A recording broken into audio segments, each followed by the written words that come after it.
የመጣ አይምሰላችሁ ሰይፍና መጣን የመጣሁት ብሏል አይደል? ኢላይላ 33 ላይ ነግሯል እኮ 33 ላይ ምን ብሎ ነው የነገረው? ምን ብሎ ነው የነገረው? መልስ 33 ላይ ነግሯል እኮ ያ ትእዛዝ ያልጠበቀ ሰው አው ሰይፍ ይዞ ይመጣል። ያ ትእዛዝ ያልጠበቀ ሰው ሰይፍ ይዞ ይመጣል። ሰይፍ ማለት ደግሞ ዱላ አይደለም፣ ማሻ አይደለም እኮ ሰይፍ ይዞ የሚመጣው ጩቤ አይደለም። ሰይፍ ቁጣሙ ሰይፍ ነው። እሱ ማወቅ አለበት። ጩቤ ነው ማስረጃ ለስተሽ ጎራዴ ነው ግዙ። ኢየሱስ ክርስቶስ ሐዋርያቶችን ሰይፍ ግዙ ብሏቸዋል። ላሳይሽ ምን ማስረጃ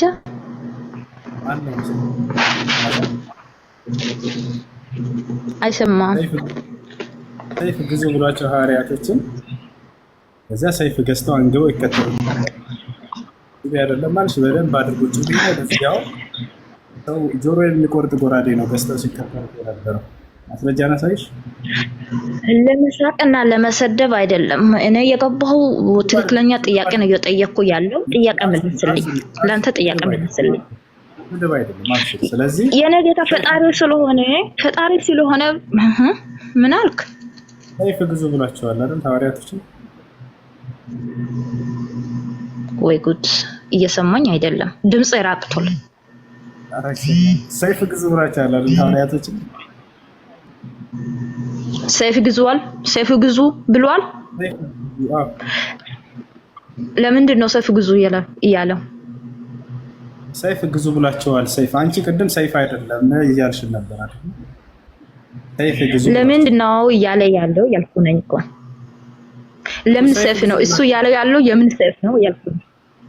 ጎራዴ ሰይፉ የምን ሰይፍ ነው? ጩቤ ነው? መሻ ነው ወይ ዱላ ነው? ሰይፉ ያ ሰይፍ ለምን ሰይፍ ነው እየጠየቅኩ ነው። እኔ ደግሞ ጎራዴ ሰይፍ ይሄ ጎራዴ አይደለም እኮ ሰይፍ ማለት ጎራዴ ላይ የኛ ቅዱስ ወንጌልም ለኛ ሰይፍ ነው። እናንተ አይነት ያለው ሰው የኛ ቅዱስ ወንጌል ሰይፍ ነው። የኛ መስቀል ሰይፍ ነው።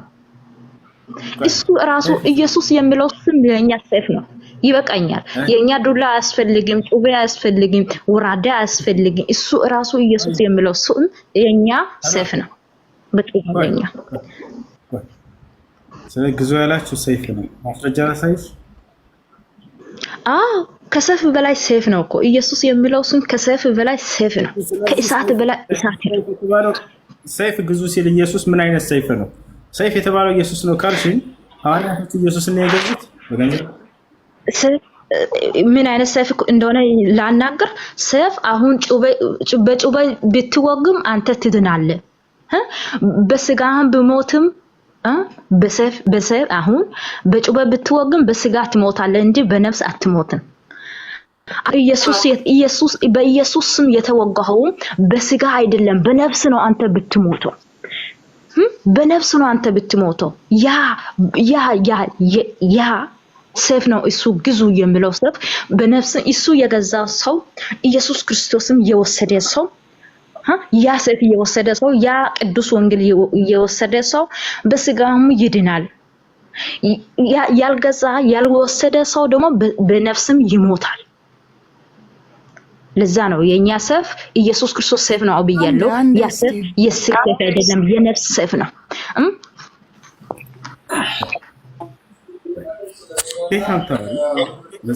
ማስረጃ አለሽ? ቆይ እኔት ዚኑ ሲፈቀድልሽ ታወሪያለሽ። ቆይ ወይ ትራታ መሲ ትጨርስ። መሲ ማስረጃ አለሽ አሁን ለምትታሪ? ምኑ አሁን ላራሹ ሁሉ ማስረጃ አለሽ? የቱ ጋር ነው እንደ የሚቀያገኙት እንጂ የምን ማስረጃ? አሁን ለተናገርሽ ሁሉ ኢየሱስ ክርስቶስ ስም እሳት እንደሆነ ኢየሱስ ክርስቶስ ስም ያላመነ ሰው ሰይፍ እንደሆነ ለኔ ሰይፍ ነው። ሰይፍ አያስፈልግም፣ ወራዳ አያስፈልግም። ያ ኢየሱስ የሚለው ስም ከያዝኩኝ የኔ ሰይፍ በላይ ነው። ማንም ጠላት ከኔ ጋር አይጠጋም። ማንም ጠላት የተኛውን ሰይፍ ያዘው ጠላትም ከኔ አይጠጋም። ኢየሱስ የሚለው ስም ከያዝኩኝ ለዛ ነው ለኔ ሰይፍ ነው እያልኩ እየነገርኩ ያለው። አንድ ጊዜ እስኪ እኔ ልግባ። ዚኑ አንድ ጊዜ ወይ ሲፈቀድልህ ታወራለህ። ወገናችን ዚኑ ምንድን ነው ሀሳብሽ? እኔ ሀሳቤ አንድ ሀሳብ ብቻ ነው። ካንተ ነው ጥያቄ ያለኝ። ስለ ወንጌል የማያውቁ ልጆች ምናምን አስገብቴ ከምታወራ የሚያውቁ ሰዎች ቀጠሮ ይዞ እና ተመካከር ብለው ከቀረ አንተ ነው። ለምንድን ነው ስለ ወንጌል የማያውቁ ልጆች አስገብቴ እንደዚህ የምታስወራቸው? አሁን አንተ አዋቂ መሆንክ ነው? አዎ አንተ ማን የቀጠረኝ? ኦፎ ቀጠረ ካርቀረም አንተ 30,000 ሰው ቁጭ ብሎ አንተን እየጠበቀ አሁን አይደለም አልፏል ቀኑ። ሪፍሻው ሳይፈጠር በፊት መቼ ቀጠረኝ? ታውቃለህ ቀኑን። እሱን እንደ ጥያቄ አድርገህ አትጠይቀኝ። ግን ደግሞ እንትን በቃ እውነት ከሆነ መካከር ከፈለግ ወንጌል የሚያውቁ ልጆችን አስገብተህ አውራ። የማያውቁ ልጆችን አስገብተህ ዝም ብለህ አታውራ ጅል። እና ዮሐንስ ወንጌል አንዴ ክፈትልኝ። ዮሐንስ ወንጌል 3:19 ክፈትልኝ። እኔ ሊወጣ ስለሆነ ይሄ አንዴ ቆይ መሲ አንዴ ቆይ እስኪ ሴፍ የተባለ ምን ማለት ነው? እሱ እስኪ ሴፍ ማለት እኮ የእግዚአብሔር ቃል ነው እንጂ ሴፍ እንደ አንተ አይነት አይደለም። ጉራዴ የሙስሊሞች ጉራዴ አይደለም አባቴ። ሴፍ የተባለው የእግዚአብሔር ቃል ነው። አውጣ ኤፌሶን 6:17 አውጣ። ቶሎ በል ጠይቀኸኛል፣ ከዛ ራስህ ትመልሳለህ አይደለ? አውጣ ጎራዴ ብለሃል አይደል? አሁን አውጣ ኤፌሶን። ሴፍ የተባለው እኛ ሴፋችን የኢየሱስ የእግዚአብሔር ቃል ነው አባቴ። ሴፋችን የኢየሱስ ክርስቶስ አውጣ ነው አልከውት እኮ አውጣ። ኤፌሶን 6:17 አውጣ እንዳሁኑ ማለት ነው። ቆይ ቀስ ብለህ አውራ። እንዳሁኑ አውጣ። ሴፍ የተባለው ቆይ አውጣ። መጀመሪያ መጽሐፉን አውጣ። ሴፍ የተባለው የእግዚአብሔር ቃል ነው። ላውራ ፍቀድልኝ። የሚያውቁ ሰው አስገቡ።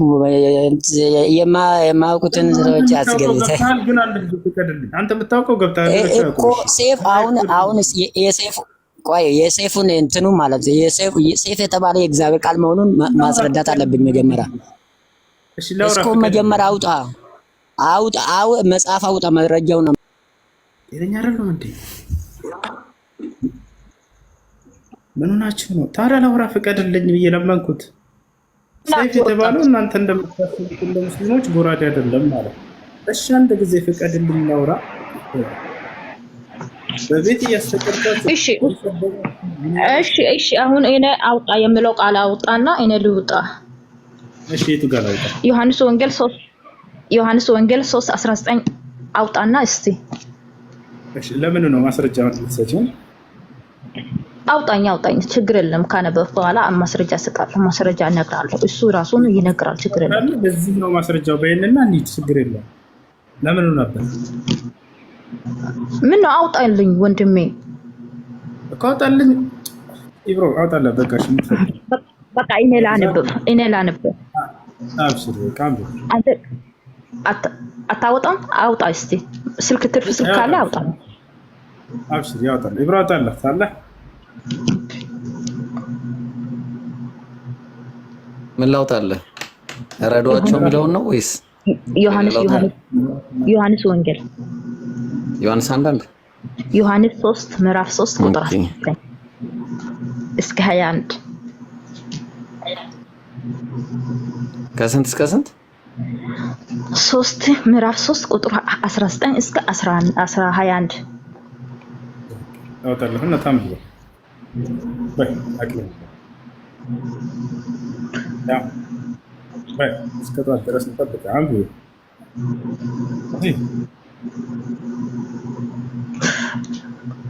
አውጣ ኋላ በእርሱ የሚያምነው አይፈረድበትም።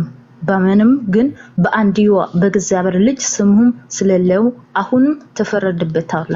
ብርሃኑ ወደ ዓለሙን ስለመጣ ሰዎችን ስራቸው ክፉ ነበረን ከብርሃኑ ይልቅንም ጨለማው ስለሚወደዱ ፍርዱም ይህ ነው። ክፉ ለሚያደርጉ ሁሉ ብርሃኑም ይጠላል፣ ስራውንም እንዲሁ እንደገለጠው ወደ ብርሃን አይመጣም። እውነቱ የሚያደርጉ ግን ስራው እግዚአብሔር ተደርጓል እንዲሁም ሆኗል ይገለጡ ዘንድ ወደ ብርሃን ይመጣል። የእናንተ ስራ ክፉ ስለሆነ ወደ ብርሃን ለማምጣትም አትወዱም። ብርሃን ከመጣችሁ ያ ክፉ ስራ ይገለጣል። ያ ክፉ ስራ በብርሃኑ ይገለጣል። ለዛ ወደ ብርሃኑ ለማምጣት አትወዱም። አሁንም እኔ የምለው ነገር ኑ ወደ ብርሃኑ ተመላለሱና ያ ክፉ ስራ ትታችሁን ጌታችን አምላካችን ኢየሱስ ክርስቶስ ጀቤ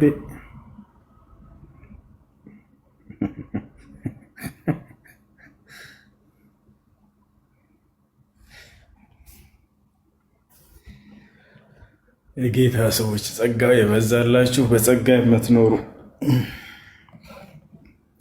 በጸጋው እየኖራችሁ ያላችሁ ምን ይሻላችኋል? በፈጣሪ አዳገባ አረተው ጸጋው የበዛላችሁ ታስቃላችሁ። ሰላም ነው? ቤት ነህ? እንደምን ነህ? ደህና ነህ ወይ? ያስቃሉ። እውነት ቤት የሚመጡ ፋ ያሉ ሰዎች ናቸው። የጌታ ሰው ዘመን ይባረክ ነው። የዛሬው ሌሊት የአንተ አሜን ነው። ወይኔ ጉድ! ስማ ሰላም ነው? ፋሚሊንም ሁሉንም ሰላም ብያለሁ። ሰላም ነው። ጸጋና ሰላም ይብዛልህ። እንዴት ነህ? ክብሩ ይስፋ አለን። በጌታ ነህ እንዴ? በጌታ ነህ እንዴ?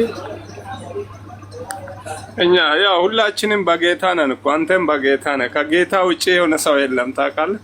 ከጌታ ውጪ የሆነ ሰይጣን ብቻ ነው። እኔ የምልህ ማታም በቤቲ ነበርኩኝ። ቢዚ ነህ እንደ ለ30 ሰዓት ደረሰ? አብሽር ገና ነው። አውራ ኦኬ። ብዙ ጊዜ እከታተላለሁ። ማታም በቤቲ ነበርኩኝ። አንዳንዴ ያው ሁሌ ያው ጥያቄ ብቻ ሳይሆን አንዳንዴ ሊያጫውት የሚገባ ሰውም አለ። አሁን የወረደችው እህታችን ታጫውታለች በጣም ግን አንተ አንዳንድ ትምህርትን ስከታተል ውስጤን የሚነካ ነገር ብኖር የጌታ ሰዎች ጸጋው የበዛላችሁ የምትለው ለምንድን ነው? ምን ማለት አስበህ ነው? በጸሎት ነው የምንቀበለው። እነሱ ይረግሙናል፣ ይሰድቡናል፣ እኛ ጸሎት እናደርግላቸዋለን። በጸሎት ነው የሚረግሟችሁን መርቀው የሚለው ቃሉ አይሰማም። አሁን ይመጣል ድምፅ። መርቁ አይደለም የሚለው ቃሉ። እነሱ ይረግሙናል፣ ይሰድቡናል፣ እኛን መርቃቸዋል። የጌታ ሰው ኦኬ። ለዛ ነው የጌታ ሰው ጸጋ የበዛላችሁ የምትለው። በጸጋው የሚኖር እንጃ። ለምሳሌ ከበታች ያለው ልጅ በጸጋው ነው የሚኖረው እንጃ። እሺ ፋሚሊን አሁንም ድጋሚ ፎሎ እንዲያደርጉኝ ጠይቃለሁ በቲትና። እኔ የምልህ ሁሌ አንድ ጥያቄ የሚሆንልኝ ነገር አለ በውስጥ። ይቅርታ አድርግልኝ። ይቻላል ለመጠየቅ? ካልሆነ ላሽ ብዬ እወርዳለሁ። ጠይቅ። አብሽር፣ ያንተው ነው ቤቱ፣ እንዳፈራ ፈታ። እሺ። እና ሲማር እኔ አስተማሪ አይደለሁም በእርግጥ እዚህም እየመጣሁ ሌላ ጋርም እየሄድኩ ሁሌ ትምህርት ነው የሚማረው። ማለት እናንተ ጋር እመጣለሁ። አሁን እሺ እንዳየህም ትላንትም እዚህ ነበርኩ ስልም ያው እርግጥ ይገባሃልና አንዳንዴ በሁለቱም በኩል ሆኜ ስማር ትንሽ ውስጤን እየነካ ያለ ነገር ትንሽ ቁርአን ሲሰማ ሴቶችን ሁሌ እንደጎዳቸው ነገር ሰማለሁ እና ከዛ ውስጥ ትንሽ የያዝኩትን መረጃ ያለኝም ቢያወራ ደስ ይላልና ሌላውን በመረጃ ስለማልመጣ መረጃ ስለሌለኝ በኋላ እንዳልሸነፍ ትንሽ አፍሬ ከሚሄድ አንድን ምስት ባሏ ወደ አልጋ አንድን ምስት ባሏ ወደ አልጋ ሲጠራት ሳትመታ ስትቀር ወደ አልጋው ሳትሄድ ስትቀር ሌሊቱን ሙሉ መላእክት ይረግሟታል ይላል እና ይሄ እንዴት አያችሁ? እንዴት አየህ አንተ? በአንተ አስተምሮም እንደ ቁርአንም እንደ ሐዲስም እንዴት ነው? ለምሳሌ ትንሽ ጥያቄው ግልጽ ነው፣ እየገባህ ነው? ይገባል። ጨርስ ብዬ ነው። እሺ ታላቋርጥ። እሺ ቴንክ ዩ። እና አሁን ለምሳሌ እቺ ሴት ምናልባት በቀኗ በሌላ ችግር ወይም ሙዷ ላይሆን ትችላለች። እሷን ወደ አልጋ ስጋብዛት እሷ ሳትመጣ ስትቀር መላእክት ይረግሟታል የሚለው ነገር እንዴት ነው? አልተጨቆነችም ወይ ሴቲቷ? እዚህ ጋር ሴቶችን አልጨቆናቸውም ወይ? እንዴት አየህ ብዬ ልጠይቅ ብዬ ነው። መልካም፣ በጣም ጥሩ። እሺ አንድ ባል ይሄ በነገራችን ላይ በወንድም በሴትም ላይ ነው። እሺ አንዱ በሌላው ላይ ግዴታ ነው። አንዱ ሌላውን ያለምንም ምክንያት ከዚያ ነገር እምቢ ሊል አይገባም።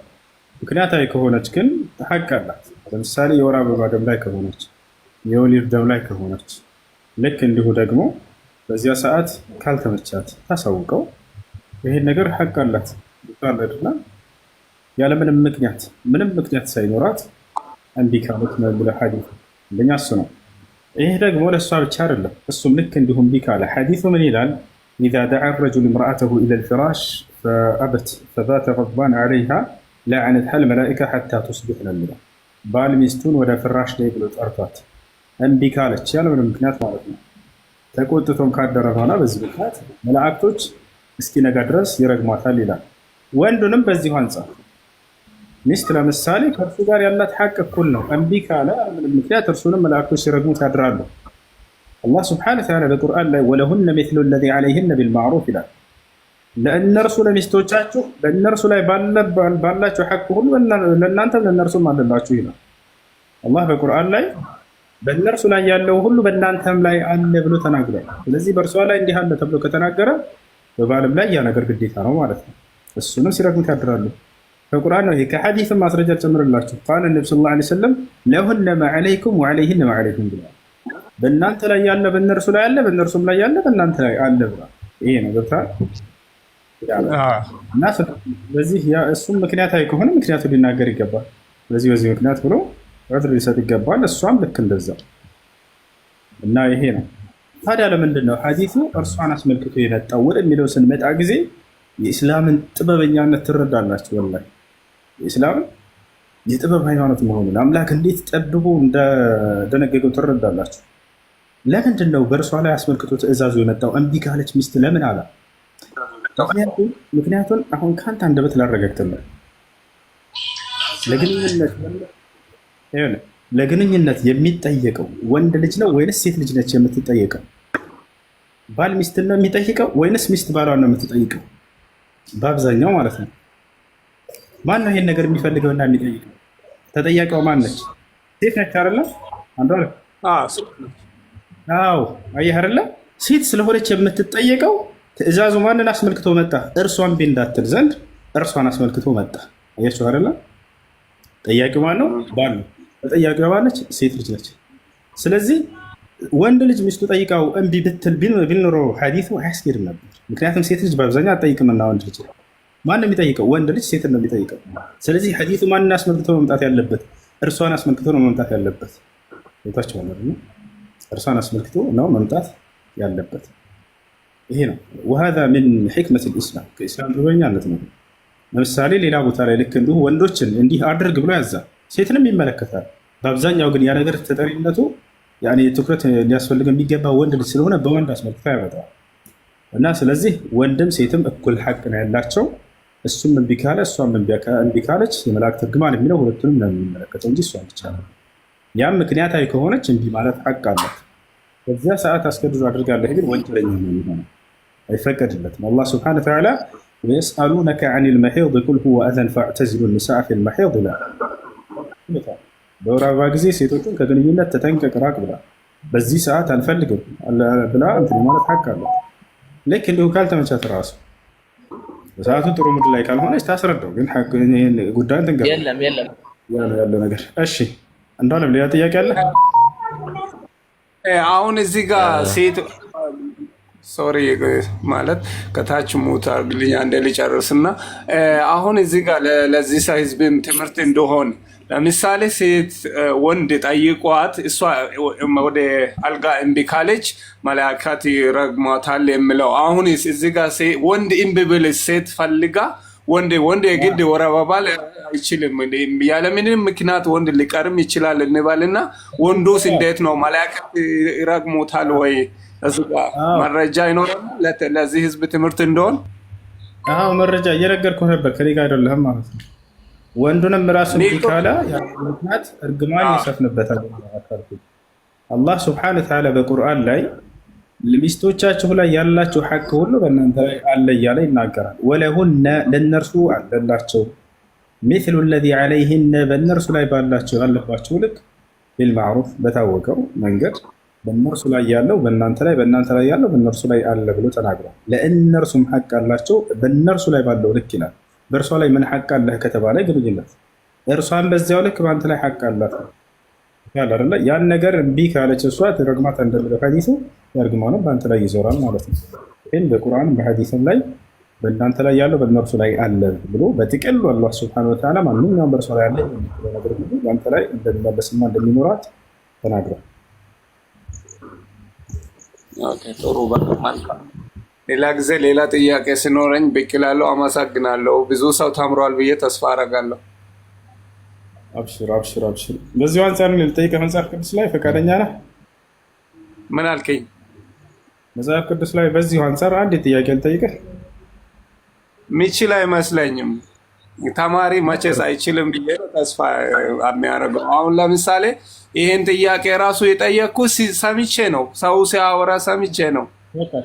እንትን ካልቻልክ ችግር የለም፣ ግን እኔ ላንሳለሁ ዝም ብለህ ዝም ብለህ።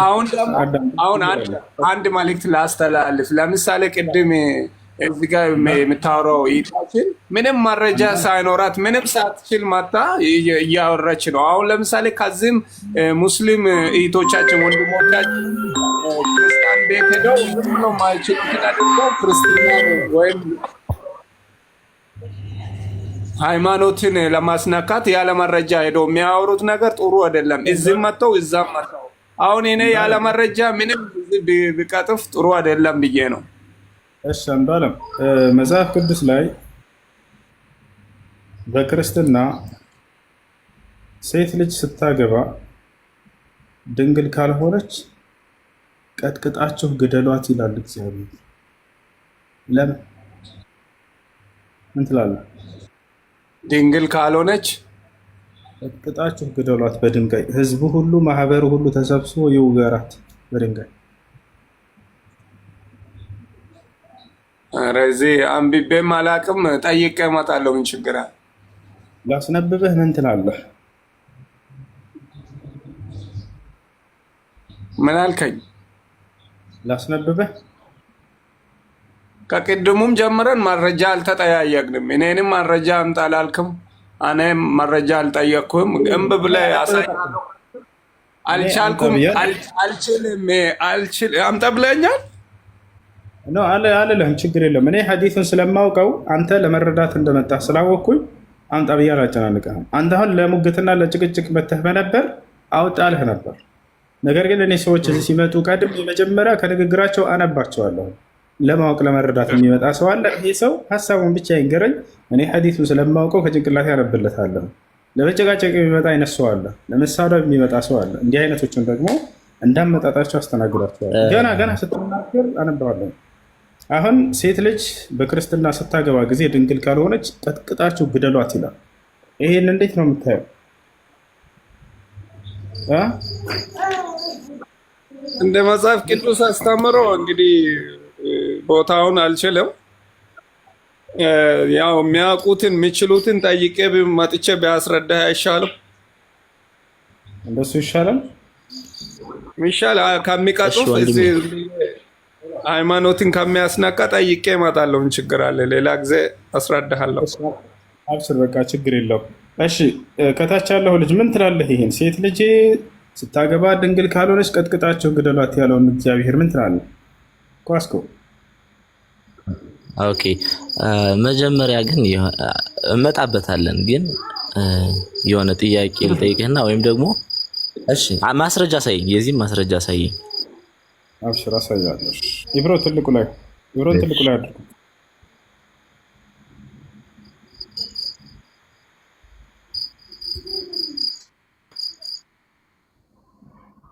እሺ ዘዳግም 22 ታውቃ ዘዳግም 22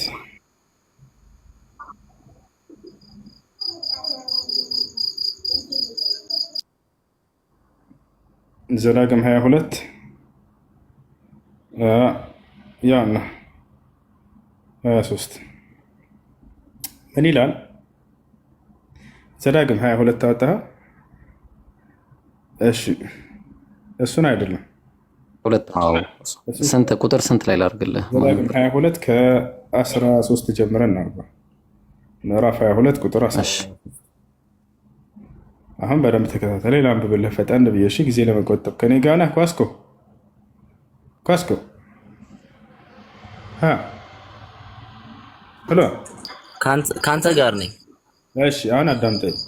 ማናቸውም ሰው ሚስት ቢያገባ ከደረሰባትም በኋላ ቢጠላት የነውር ነገር አውርቶ ይህች ሴትን ሚስት አድርጌ አገባኋት በደረስኩባትም ጊዜ ድንግልናዋን አላገኘሁባትም ብሎ በክፉ ስም ቢያሳጣት፣ መጀመሪያ ስለ ባል ነው የሚናገረው።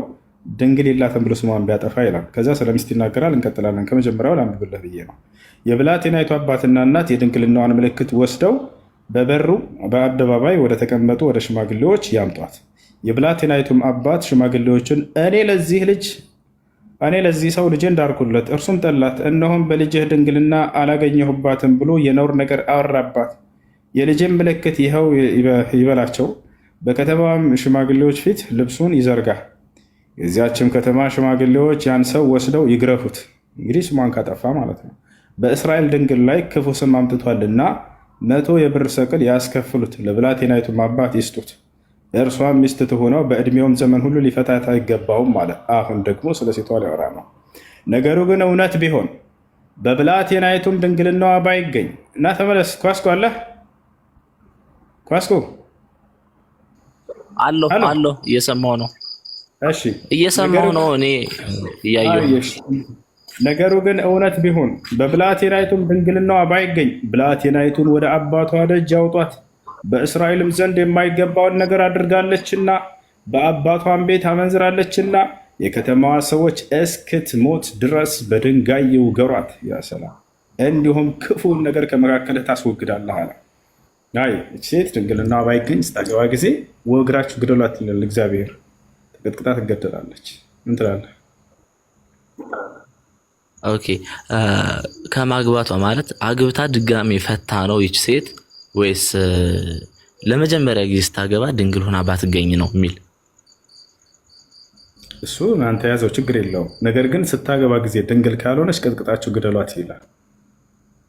ምን ትላለህ እኮ? ማለት ይች ሴት በምን ሲጀመር መጀመሪያ በምን ብታገባ ነው ያለ? ማለት አሁን በእኛ በኦርቶዶክስ ማግባት ሲጀመር በአራት ይከፈላል። ማለት በቁርባን አለ፣ በተክሊል አለ፣ ከዛ በኖርማል ሰርግ አለ። በየትኛው ብታገባ ነው ያለ? ስለሱ አላስቀመጥም። በቁርባን ምናምን አላለም እዚህ ጋር። አሁን ዋናው ጥያቄ ምንድን ነው? ድንግልናዋ ባይገኝ እስክትሞት ድረስ ቀጥቅጣችሁ ጉገሯት፣ ግደሏት ይላል። ይሄ ፍርድ እንዴት ነው? አንተ ትክክል ነው ብለህ ታምናለህ? በሴት ልጅ ላይ ድንግልና ለምሳሌ ሴት ልጅ ብታገባ ድንግል ካልሆነች ቀጥቅጣችሁ ግደሏት አይባል። በቃ ሰውየው አልፈለገም አይደለ? ላስ ካልፈለገ ነገር አልፈለግኩም ብሎ ይናገራል እንጂ ቀጥቅጣችሁ ግደሏት የሚል ፍርድ የለም። ድንግልና ስላልሆነች ሴት ምን ትላለህ? ማለት እንደኛ እንግዲህ እኔ ካለ ስኪል ሴት ልጅ ድንግል ካልሆነች በእውነቱ ቀጥቅጣችሁ ግደሏት የሚለውን አሁን ዛሬ ነው የሰማው። እዚህ ደግሞ ሴት ልጅን አቃጥላችሁ ግደሉ ይላል እግዚአብሔር። ሕግ አውጥቷል ሴት ልጅ እንድትቃጠል። ምን ትላለህ? የካህንም ልጅ ራሷን በግልሙትና ብታረክስ አባቷን ታረክሰዋለች፣ በእሳት ትቃጠል ይላል። ያሰላም ምን ትላለህ? ሴት ልጅን ከነ ህይወቷ መለኮስ ማቃጠል ሕግ አለ መጽሐፍ ቅዱስ ላይ። ነቢዩ ሙሐመድ ሰለላሁ ዐለይሂ ወሰለም ምን አሉ? ላ ዩዐዚቡ ቢናር ኢላ ረቡ ናር አሉ። በእሳት ማንም ሊቀጣ አይገባም ህይወት ያለውን ነገር። የእሳት ጌታ የሆነው አላህ ሲቀር የትንሣኤ ቀን ነው። ያም ሰዎች ወደ ገሃነም ሲገቡ ጊዜ እንጂ እና በእሳት ማናቸው ትቃጠላለች በሰማያዊ ምድር እኮ ያ እኛ ጋር ተቃጥላ ይኸውልህ፣ አንዴ ይቅርታ አቋረጥኩህ እ እኮ አሁን ይኸውልህ፣ እኔ በነገራችን ላይ አሁን አንተና እኔ እያወራን ያለው ነገር ማለት አንተ እኔን የማሸነፍ ወይም እኔ አንተን ተከራክሬ የማሸነፍ ሳይሆን የሆነ እውነታውን ወደ መረዳት ለመምጣት አስቆይ እባክህ እንደሱ እኮ ወደ እኔ ለመረዳት ያክል እንጂ ክርስቲያን እዚህ ጋር መጥቶ ማሸነፍ እኮ መሸነፍ አይደለም። እሺ በቃ አስረዳ አብሽር። እኔ እኮ እሺ በቃ ይቅርታ፣ ግን ካቋረጥኩ ይቅርታ፣ መቀጠል ትችላለህ። ግን አንዴ ልናገር።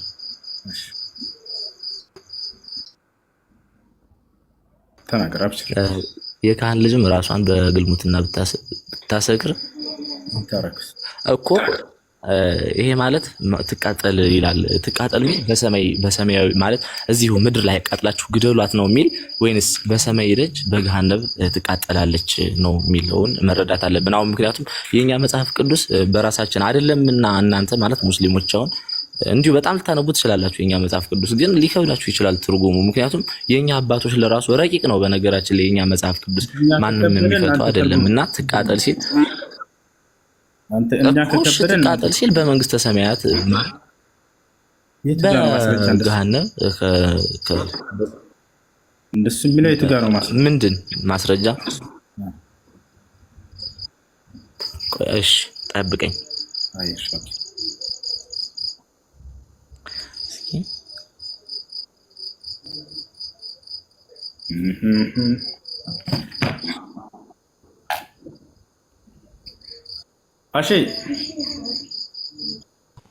አሺ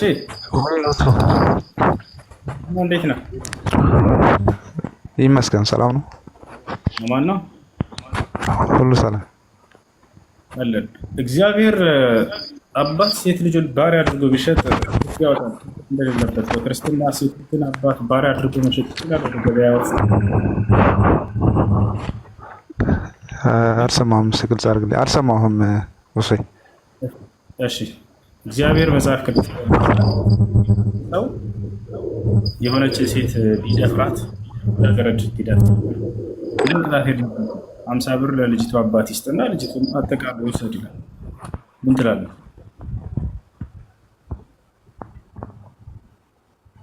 ለምሳሌ አንተ ሄድክና እንዴት ልጃገረድ ብላቴና ልጅ ድንግልናዋን ወሰድክባት፣ ደፈርካት።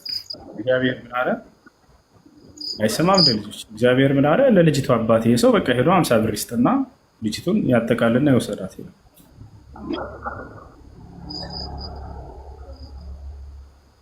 አሼ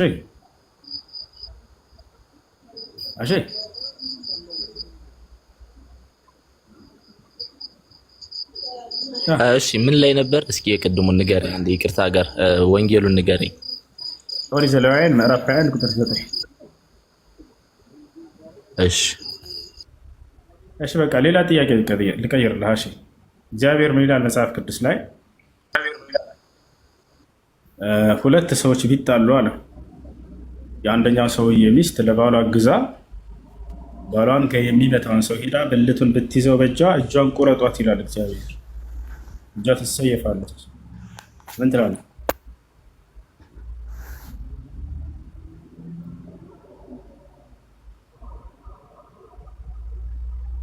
እኛም ደንግጠና። እሺ እና ይሄን ይመስላል። እሺ በቃ ጥያቄ አለህ? ስለማይ ጥያቄ መጠየቅ የምትፈልገው ጃና? ሄሎ ያበር ጥያቄ ነው። እኔ ይህን ሁሉ ያነሳሁት ለምን እንደሆነ ታውቃላችሁ?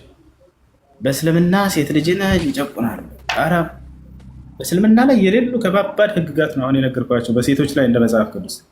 እንደ መጽሐፍ ቅዱስ ላይ ሴት ልጅ ተቃጥላ ከነ ህይወቷ ትገደል የሚል ህግ አለ። በቁርአን ላይ የለም በፍጹም። አይደለም ሴት እንስሳት ማቃጠል አትችልም ህይወት ያለው ነገር።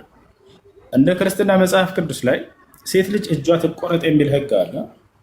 ማለት የባሏን በለባሏ ግዛ እኛውን ብልቱን ከያዘ ይችላል። ሌላው ድንግልና ሴት ድንግል ከሆነ ተቀጥቅጣ ትገደል ይላል።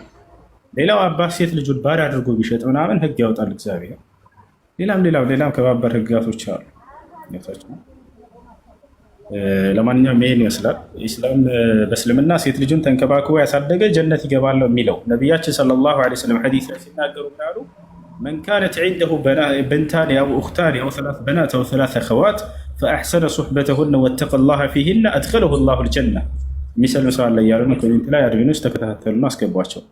ነቢያችን ሰለላሁ ዐለይሂ ወሰለም ምን አሉ? ሁለት ሴት ልጆች ኑረውት ወይንም ሁለት እህቶች ኑረውት እነዚህን ተንከባክቦ ያሳደገ አላህ ጀነትን ያስገባዋል ብለዋል። ሴት ልጅ በልጅነቷ አባት በመልካም ካሳደጋት የጀነት መንገዱ ነች፣ ጀነት ይገባል ተብሏል። ተመልከቱ፣ እርሷን ለተንከባከበ ሰው በቃ ጀነት ተዘጋጅቷል። ምን ያክል አላህ ሴት ልጅን መንከባከብን ትልቅ ምንዳ እንደሚሰጥበት ገብታችኋል። ምን ያክል ቦታ ቢኖራት ነው ከአላህ ስብሐነሁ ወተዓላ ዘንድ እርሷን ለተንከባከበ ጀነት ተዘጋጅቶለታል ብሎ ሁሉ ትልቁን ጸጋ ያዘጋጀለት። እናት ሁናም ቢንከባከባት ሰውየው የጀነት መንገድ ነች። ልጅም ሆና የጀነት መንገድ ነች። ሚስትም ሆና የጀነት መንገድ ነች። እናትም ሆና የጀነት መንገድ ነች። ሙሉ ህይወቷ የጀነት መንገድ ነች። ያሰባችሁታል? ሚስት በምትሆን ጊዜ ቃለ ነቢ ሰለላሁ ዐለይሂ ወሰለም ኸይሩኩም ሊአህሊሂ ወአነ ኸይሩኩም ሊአህሊ፣ ከሁላችሁም በላይ መልካም ሰው ብሎ ማለት ከአላህ ዘንድ አሏቸው ለሰሃቦች፣ ለሚስቱ መልካም ሆኖ የተገኘ ነው። እኔ ከማናቸውም በላይ ለሚስቶች መልካም ነኝ አሉ። ከአላህ ዘንድ ምርጥ ሰው መሆን ትፈልጋለህ? ሚስትህ መልካም ዋልላት ይላል ኢስላም። ትልቅ እናትም ሆና የጀነት መንገድ ነች። የሆነ ወጣት ወደ ነቢያችን ሰለላሁ ዐለይሂ ወሰለም ጋር መጣ።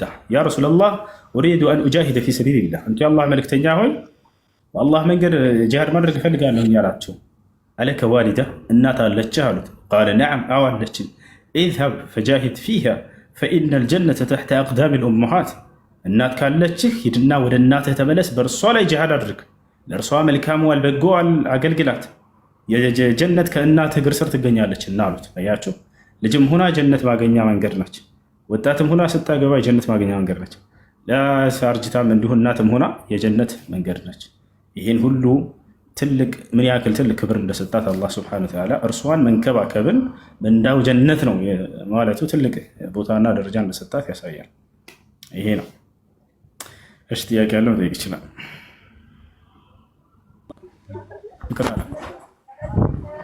እሺ፣ ጥያቄ አለ አለው እሰማለሁ። እሺ፣ እንዴት ነህ? እኔ እንኳን ጥያቄ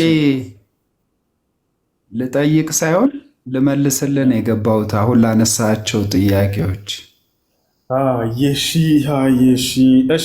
አንድ ሰው በክርስትና ልጃገረድ ሴት ቢደፍር ፍርዱ ምንድን ነው? በዚህ ሰው ዘሌዋውያንና ዘዳግምን ጠቅሰ አንድ ሰው በክርስትና ልጃገረድ የሆነችን ልጅ ቢደፍራት ወይም ቢገናኛት ፍርዱ ምንድን ነው? በዚህ ሰው ላይ እግዚአብሔር ምን ፈርዶበታል? ሴት ልጅ ይህን ያክል ጨቁኖ ሰው ፍርዱ ምንድን ነው በዚህ ሰው ላይ?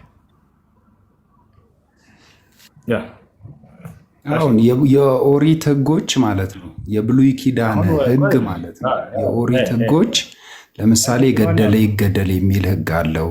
እንደዚህ አንዳንድ ጸያፍ በደሎችን የበደሉት በድንጋይ ተወግረው ይሰማል። ኔትወርኩ ነው መሰለኝ። ጨረስክ? እየሰማኝ ነው እሱ? ይሰማል። አይ አልጨረስኩም። በድንጋይ ተወግረው ይገደሉ የሚል በድንጋይ ተወግረው ይገደሉ የሚል የኦሪት ህግ አለ። ያ ዓመተ ፍዳ ዓመተ ኩነኔ በነበረበት ዘመን ማለት ነው። እነዚህ ሁሉ ነገሮች ግን በአዲስ ኪዳን ተሽረዋል፣ በዓመተ ምህረት ማለት ነው። ያኛው ዓመተ ፍዳ ዓመተ ኩነኔ ስለሆነ ምድራዊ ፍርድ ነው። ኦኬ፣ በስጋ በደል የበደሉት እዚሁ ምድራዊ ቅጣት ይቀጡ ነበር። ፍቅር አለም አሁን ስለ አዲስ ኪዳን ስለ ህግ መሻር ምናምን አይደለም ጥያቄያችን። ያን ህግ ያወረደው ማን ነው? አቤት፣ ያን ህግ ያዘዘው ማን ነው? የዛሬው አምላክ ነው ወይንስ ሌላ አምላክ ነው? ያን ህግ እግዚአብሔር ሲያዝ ያዘዘው ማን ነው? በሴት ብቻ አይደለም፣ በሴትም በወንድም እኮ ነው። በሴት ብቻ አይደለም ብዙ ስማኝ፣ በወንዶችም ላይ ጣዖት ያመለኩት የተለያዩ ፍቅር አለም አዳምጠኝ። የጠየቅኩህ ምንድን ነው? መጽሐፍ ቅዱስ ላይ እግዚአብሔር ሴት ልጅን ድንግልናዋን የወሰደ የደፈራት ሰው የተገናኛትን ሰው አስገድዶ ደፈራት። ሰውየው ምን ፈርዶበታል? ተበድላለች አይደል? እሷ አዎ ተበድላለች። የበደለው አካል ላይ ምንድን ነው የተፈረደበት? ምን ፈርዶበታል? እስኪ ንገር እናንተ። አላገባም ካላት በድንጋይ ተወግሮ ይሙት ነው። ጥቅሱን ባላስታውሰውም አሁን ቦታውን አላገባም ያለ ደፍሯት አግባት ይባላል። አላገባም ካለ ግን በድንጋይ ተወግሮ ይሙት ነው። አሁን ከዚያ በኋላ ስለማግባቱ ሳይሆን ደፈራት። ይሄ ሰው አይደለ? በመድፈሩ ምክንያት ተበድላለች። ምንድን ነው የፈረደበት እግዚአብሔር?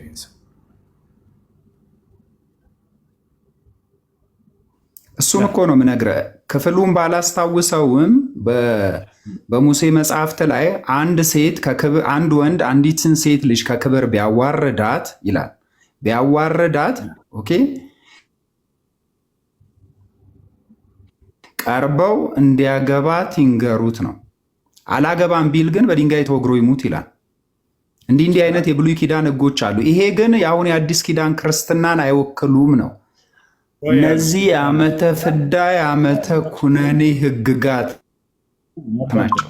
ያን ሕግ ያወረደው አምላክ ነው ነው ማለት ፍቅራን። ያን ሕግ ያወረደው የት እንዳለ ኔትወርክ ነው መሰለኝ። ሶሪ አሁን እግዚአብሔር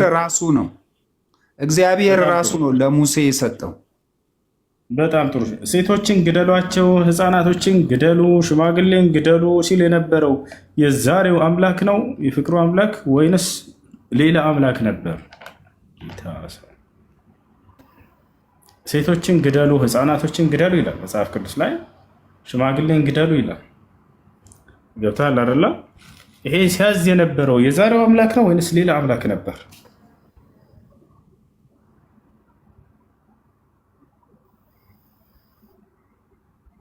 ተንፍሱ። አንድ የሰጣቸው አምላክ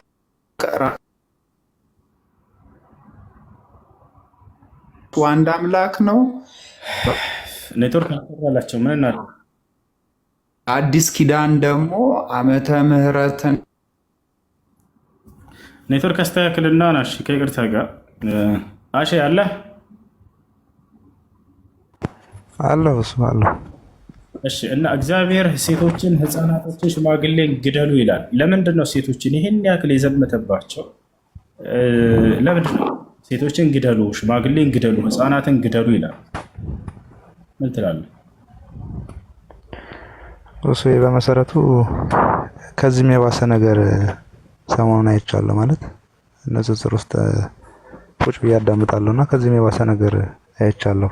እኔ አሁን በዛ ዙሪያ ሳይሆን ሌላ ዓላማ ያለኝ ማለት ለሌላ ዓላማ ነው የመጣሁት እዚህ ቤት። ግን በዚህ እግረ መንገዴን ደግሞ ማወቅ የምፈልገው ነገር አለ። እሱ በቃ ማወቅ የምትፈልገው ልጠይቅ የመጣህን ጥያቄዎች ጠይቅ። ይቅርታ።